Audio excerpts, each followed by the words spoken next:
What's good, YouTube? Welcome back to another video. I'm your host, Luz Takes. If you're new here, make sure you hit that like button, subscribe, turn on the notification bell so you can get all this good content, lives, updates in the community.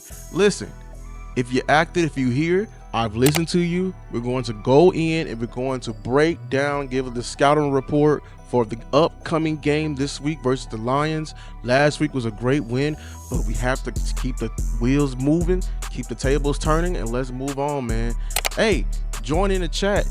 Put it down below in the comments of a perspective, of a concept, whatever you notice that the Cowboys should take advantage of, because your takes matter here, man. If you don't know already, them players, they be listening. Overshawn already said it in this interview, man, that they be listening to everyone, even the little guys at home. They said they be coaching from the couch. They say they be listening, and that's us, man. So let's get right into it, man. So let's start with the coaching report, okay? Dan Campbell's a very respectable head coach. Is a guy coming in, he was, of the guys that were hired, he's one of the last to be, just in a great position. Everyone else is pretty much in a hot seat. Who came in with him was I'm blanking on the coach from the Chargers. Nick Sirianni was also hired at the same time as him. But basically, I'm just wanted to point out, he was one of the guys, the guys on the low on the coaching hiring list, and everyone overlooked him, man. And he's earned his respect the hard way. He's came in an iconic interview for the Detroit Lions, and just said he's going to embody the attitude of that city. And he said, listen, you may take us out 10 out of 10, but I promise you we're going to take just chunks and pieces out of you, and we're going to keep going until we're the last one standing. And basically saying he will fight to the end, no matter the cost, no matter how you get there. He's gonna, and that's a great attitude, and you can see it through his football team. Also, one of his questionable critiques, he will gamble often. And listen, like, look at this play here. Look where this play start from. This punt, they were throwing from their own 20-30 yard line. So if they don't even get this, wait, I mean, that gambling often, it shows how much he trusts in his team, but also like how reckless it is. And honestly, him gambling like this, it's like a chess player playing aggressive, and he's overly aggressive. He kind of forces the level-headed coach to be aggressive. Like, he's forcing your hand a little bit, because if he's being aggressive and he has a high-powered offense, it only forces you to gamble with him. He's a galvanizer. I just went over, like, this organization was one of the laughing stocks of the league, and he got them to the playoffs. He got them to the NFC Championship, if I'm not the NFC Championship last year. I'm blanking, sorry. He's a beacon of hope, you know what I'm saying? So if you leave just a glimmer of hope, he will galvanize on you, okay? He's a physicality emphasizer, all right? I mean, he wants to be the bully. He wants to play bully ball. He understands that, because he's a former Cowboy and he played tight end. He understands what that trenches life is, you know what I'm saying? And he embodies it. And you know what I'm saying? Like, everyone is going to hype this up as a get-back game for the Lions. Is it a get-back game? We gotta see, you know what I'm saying? So they're gonna come in already motivated, already, wanting to, get their get-back, you know what I'm saying? So let's get right into the defensive scouting report, you know what I'm saying, from our defensive perspective on the Detroit Lions offense. Ben Johnson, if you don't know his name, if you're a casual in the football sphere, this guy right here was one of the most sought after names to be a head coach last year, and he turned down multiple positions, multiple positions of a head coach, because he didn't feel like those were the perfect situation, which means he has all the leverage in the NFL right now. He's the hottest name. He's going to be a head coach next year, because I feel like certain situations is going to come up. I got in a picture right there. We got a two-headed monster that we're going to have to deal with this week. Cowboys fans, we got a from our defense's perspective, we got a two-headed monster we got to deal with for sure this week. Jahmyr Gibbs and David Montgomery. You talk about a thunder and a lightning, man. This is a hell of a combination we got right here. Then if we go, let's go in. This is a yak threat to a team. What I mean by yak meaning yards after catch. There's not a lot of down the field action, medium to short, and you know what? You just got to come up and tackle these guys. The run game is the soul of this offense. Matter of fact, that's a typo. The run game is the soul of this team. You hear me? The run game is the soul of this team.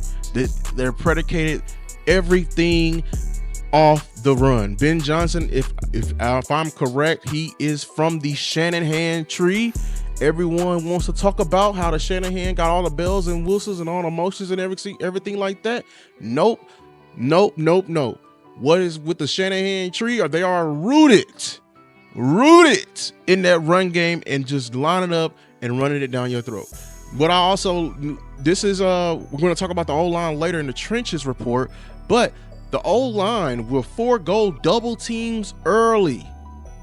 What I mean by that, if you've been here and you see me break down runs from the offensive line, but it's important that you secure the first level being the defensive line before you go up to the linebackers.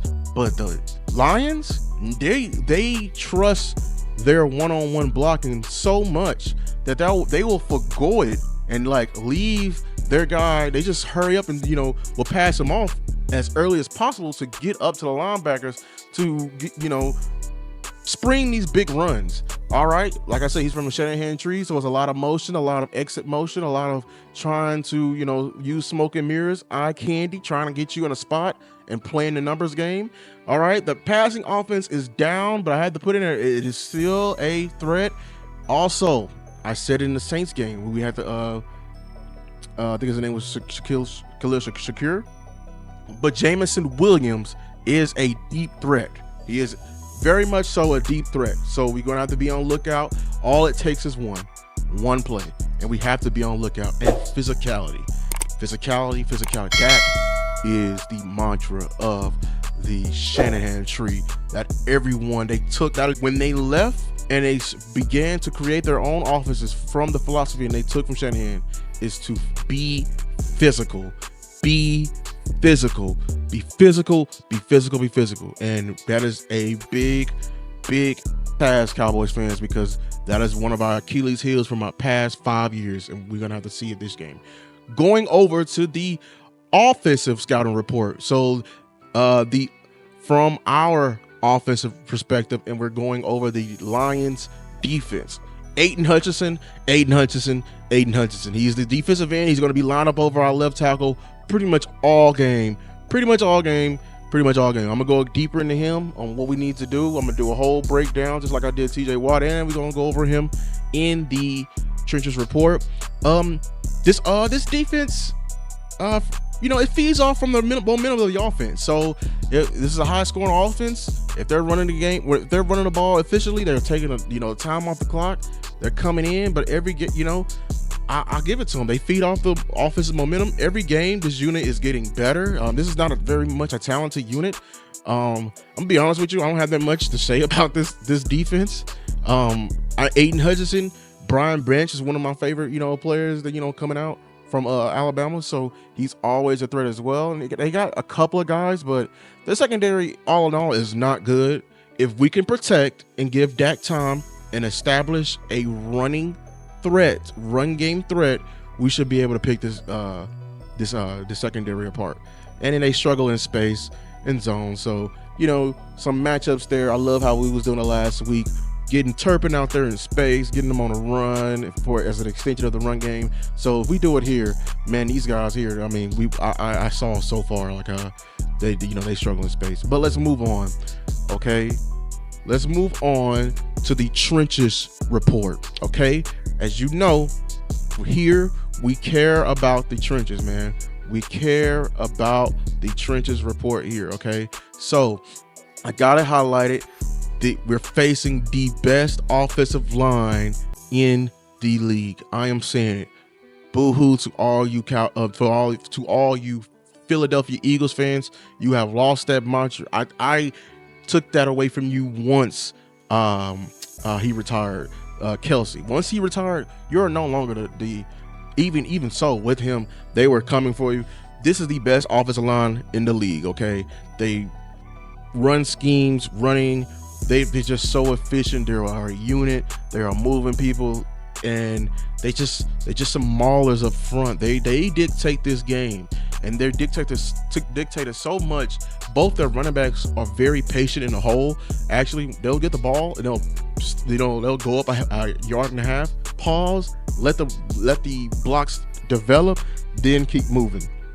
I saw that the left side struggles with pass pro. You can very much set them up one way and get them off balance and going another way. Very good scheme. They love the traps and the power. Traps being is when if it's in a 4-3 defense, and they'll usually trap the 3 tech, and which means the line will block down, leave the 3 tech free, and the 3 tech thinks he has a free lane to the backfield, and then out of nowhere, comes the guard from the other side, and he comes and kick out, and this trap allows them to move up to the next level, and just it's a gap scheme run, and they love the gap scheme, and they like I said before, they have high trust in their one-on-one blocks. That's something I'm keep highlighting for you. I'm gonna keep highlighting that. From a defensive line standpoint, Aiden Hutchinson is the engine. Good player coming out of Michigan. He has some sneaky good swim moves, rips, but he loves the speed to power, get inside and drive back the tackle to the quarterback. I'm not gonna lie, the interior is below average. They have slow get-offs, and they're just a bunch of space eaters. And in my most humble opinion, nothing really jumps off the screen with them. But yeah, now let's go over for the keys to victory. Keys for victory. Okay, obviously we're missing guys. We are down a few, and we're down and out. But guess what? You know how we was able to win last week? The key to winning is playing sound football. If we play sound football, few mistakes, win individual matchups. Okay, I'm overemphasizing this because I talked about how their offensive line loves to leave, and forgo the double teams and go up to the next level, which means there'll be a lot of one-on-one, matchups, even though these guys may be high, up in the league ranking, but guess what? They put their pants on the same as you. Anybody can get beat in any rep at any time. Okay, a bad game happens because someone went into that game and gave that good player a bad game. So why not make it this week? You did it last week. I was proud of the Chauncey Golston, how he was able to throw around the tackles. We're facing a better defensive line this week. But as long as we don't play hero ball, we don't get moved, and we play sound, we can win. We can win, even if it's timely. Beat your guy to the spot. I got a play here. I seen how even though they was able to spring this run, how they're able, I don't know if they're able to, them foregoing the double team and going up, if they're trying to just hurry up and get to the linebacker, or if they don't believe in the speed of their guys to secure the double team and then get up. Either way, if we have speedy linebackers out there, beating the lineman to his spot can prove, vital in stopping this run. That's how the Buccaneers was able to do it. They was able to slant, get cross face, not let their offensive line get their hat place out and beat their guy to the spot. That goes for everyone on the field as well. They're even in the passing game, beat them to the spot. Take advantage of their mistakes. If we can, I'm telling you right now, I've seen a lot of turnover worthy plays watching this film, especially from Jared Goff, and we need to take advantage.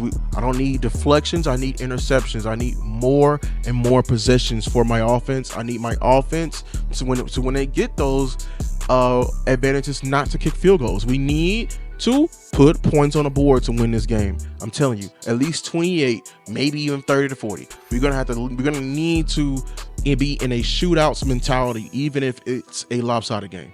We need to be in a shootouts mentality. Win the trenches. This game will be one loss up front. I will be able to tell when this game is lost if we're just getting moved up front.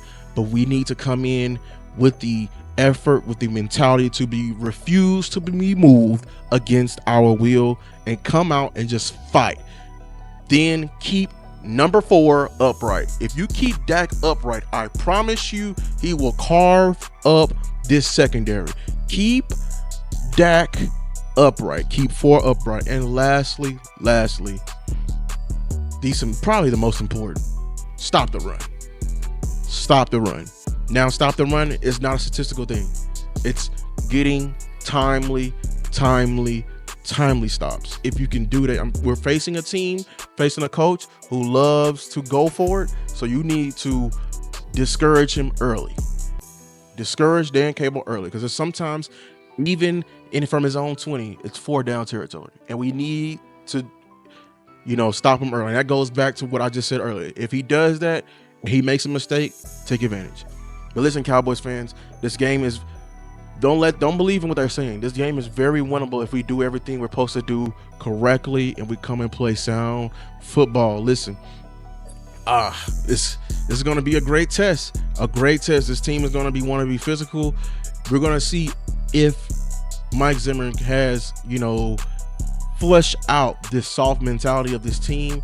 And if we can do this, man, this will be a crucial win, especially going into the bye, getting the cavalry back. Shout out to Deron Bland, he's coming back.